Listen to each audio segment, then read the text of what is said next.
Saudamos a todos os nossos irmãos, irmãs, amigos e amigas com a graça e a paz do Senhor Jesus. Aqui nos encontramos, iniciando uma nova semana de estudo na Palavra de Deus. Somos agradecidos a Deus por Ele nos conceder estes momentos cada dia.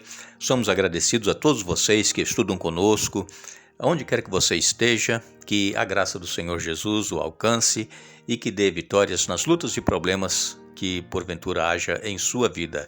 Nós queremos agradecer a todos que são inscritos no canal Hora Tranquila no YouTube e também agradecemos a todos que compartilham esses estudos com outras pessoas, outros grupos, familiares, amigos, parentes, enfim. O importante é nós estarmos divulgando a Palavra de Deus. Queremos também agradecer a vocês que nos escrevem, dizendo de onde estão acompanhando. Queremos aqui mandar um alô especial para Doines Câmara, que é de Suriname. Milton Antônio é da Igreja Adventista de Cidade Araci, em São Carlos, São Paulo. Simval Mendes de Souza é também de São Paulo. Tereza Rodrigues, ela é de Cariranha, na Bahia. Maria Eva de Oliveira é de Petrópolis, no Rio de Janeiro. Lúcia Silva é de Lauro de Freitas, na Bahia também. E todos os demais que nos escrevem, nós agradecemos, iremos sempre mandar um alô para vocês. Iremos orar. Nosso Deus e Pai, nós aqui estamos diante da Tua presença, agradecidos pela vida, agradecidos por este momento que temos para estudar a Tua Palavra. Pedimos que o Teu Espírito Santo esteja presente conosco, abrindo a nossa mente para entendermos e colocarmos em prática em nossa vida os Teus ensinamentos.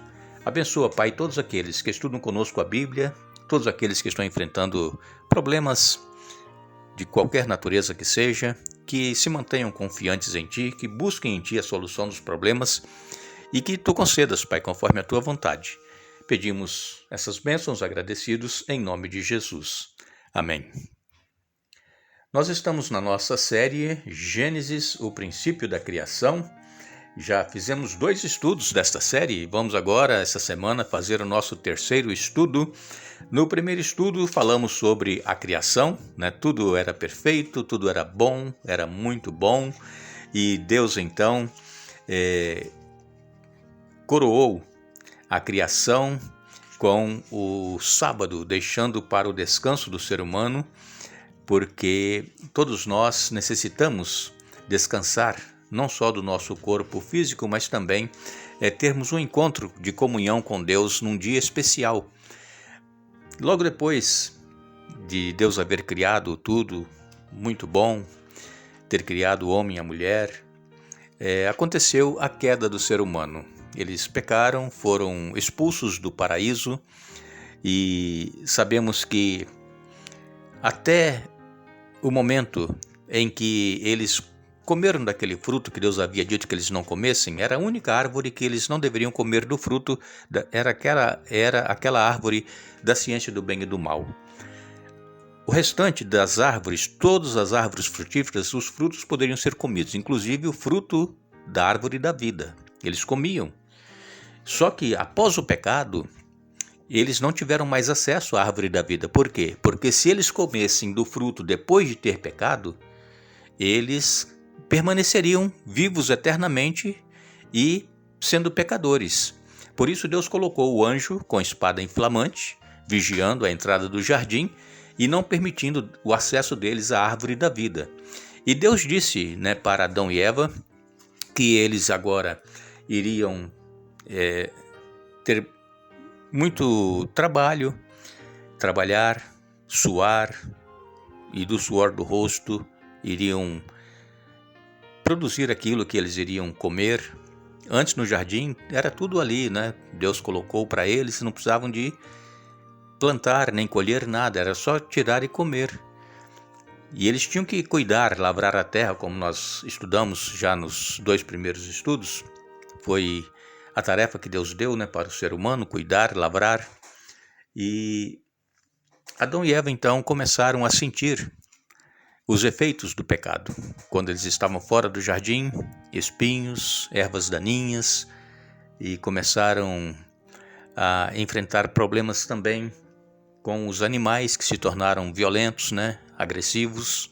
Antes não havia agressão dos animais. Agora, Deus disse para Eva, olha, você com dores vai ter os seus filhos. com muitas dores. E assim foi. A Bíblia aqui, ela nos relata que logo depois da saída deles do Jardim do Éden, no capítulo 4, já inicia dizendo que Adão teve relações com Eva, sua mulher, que engravidou. Quando deu à luz Caim, ela disse: com a ajuda do Senhor tive um filho.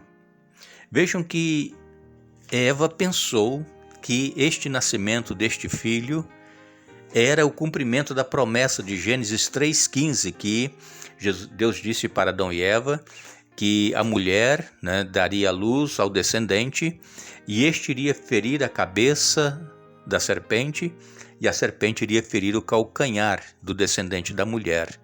E ela pensou que Caim fosse exatamente este filho prometido. É tanto que aqui na Bíblia, em Gênesis capítulo 4, verso 1, nos traz o relato claro dizendo que Eva, ela sentiu, com a ajuda do Senhor, ela disse: tive um filho, um varão, com a ajuda de Deus. E ela pensando então que era o prometido lá de Gênesis 3,15. Há uma tradução bíblica que diz assim: adquiri um homem, na verdade, o próprio Senhor. Vejam, isso aqui é ela pensando que agora era o Messias que havia sido prometido. E sabemos que veio uma grande decepção, depois com este filho. Mais tarde nós vamos ver ainda durante o estudo o que aconteceu com Caim. Mas o interessante é que o cumprimento da vinda deste libertador, deste prometido, o filho da mulher, só veio 4.000 anos depois. E às vezes nós estamos também sempre dizendo que, olha, não vai demorar, Jesus vai voltar, Jesus está às portas, os acontecimentos estão mostrando. E quando nós passamos por problemas em nossa vida, problemas diversos que nós temos no nosso dia a dia, nós normalmente dizemos assim: Jesus precisa voltar logo. Então nós queremos que Jesus volte logo. Só que Deus, ele tem um tempo determinado para todas as coisas. Deus, ele não adianta nem atrasa, tudo tem um cronograma. Nós não sabemos quando vai ser a volta de Jesus. Assim como quando Deus lá no Jardim do Éden prometeu o libertador, prometeu o filho da mulher, o descendente que iria ferir a cabeça da serpente, então logo depois Eva engravidou e nasceu um menino. E ela pensou que esse menino era o libertador que Deus havia prometido. Veja, nós queremos as coisas logo, de imediato. Essa é a nossa natureza. Nós queremos que as coisas aconteçam rápido, mas nós temos que entender que Deus, ele tem o controle de todas as coisas. E então, infelizmente, nós sabemos o que foi que aconteceu com Caim. E logo depois que ela teve Caim, nos diz aqui em Gênesis capítulo 4, no verso 2, tempos depois, deu à luz o irmão de Caim e o chamou de Abel.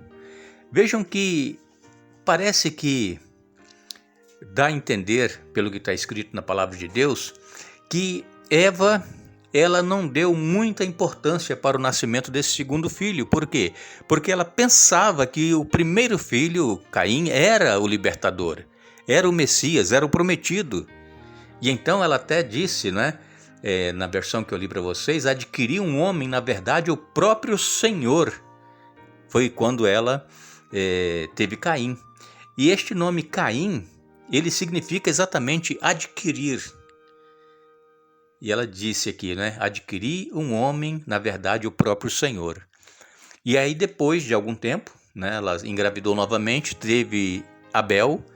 E não diz muita coisa aqui, diz apenas que deu à luz o irmão de Caim e o chamou de Abel. Pronto.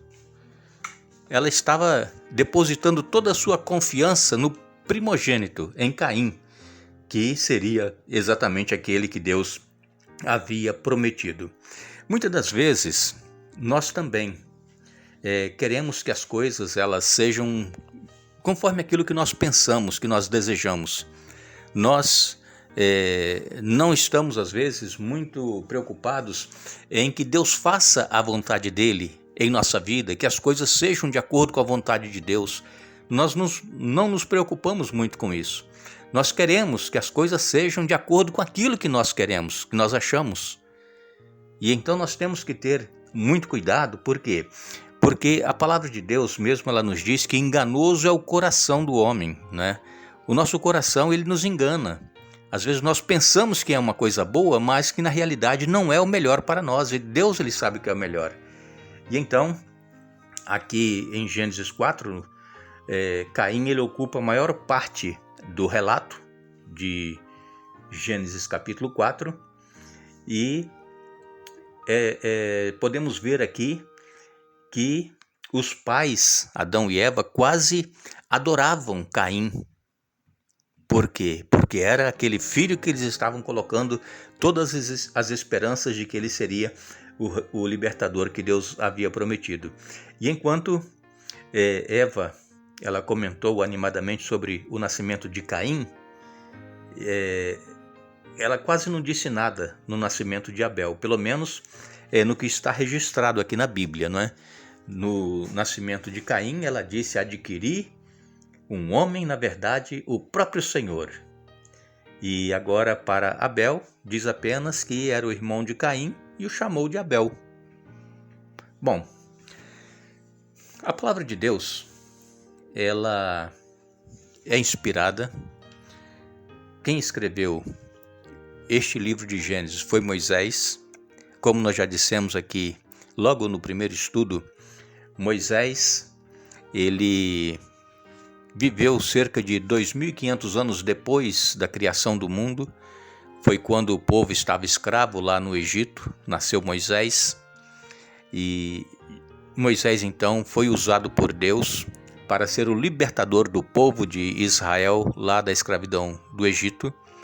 E Deus usou Moisés para escrever estes 5 primeiros livros da Bíblia. Se não fosse Deus ter usado o Espírito Santo para inspirar homens para escrever o que aconteceu na história deste mundo, desde a criação até quando Jesus veio, como é que nós nos orientaríamos na nossa vida? Nós iríamos viver desorientados, sem saber de onde nós viemos, para onde nós vamos e quem é que nós somos.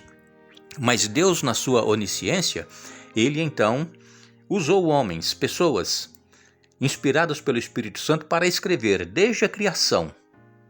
Quando Moisés escreveu Gênesis, o mundo já tinha 2.500 anos que havia sido criado, já havia passado pelo dilúvio e então 1.500 anos depois de Moisés foi que Jesus nasceu. Então dá cerca de 4.000 anos entre a criação até o nascimento de Jesus. E tudo isso está registrado na Bíblia para a nossa orientação, para nós conhecermos a Deus, saber quem Ele é e o que Ele pode fazer por todos aqueles que creem nele e na sua palavra. Nós agradecemos a todos que estiveram conosco hoje estudando a Bíblia. Nós retornaremos amanhã, Deus assim nos permitindo, e nós vamos lembrar a todos que todas as coisas foram feitas por intermédio dele, e sem ele nada do que foi feito se fez. João capítulo 1, verso 3. Que Deus nos abençoe.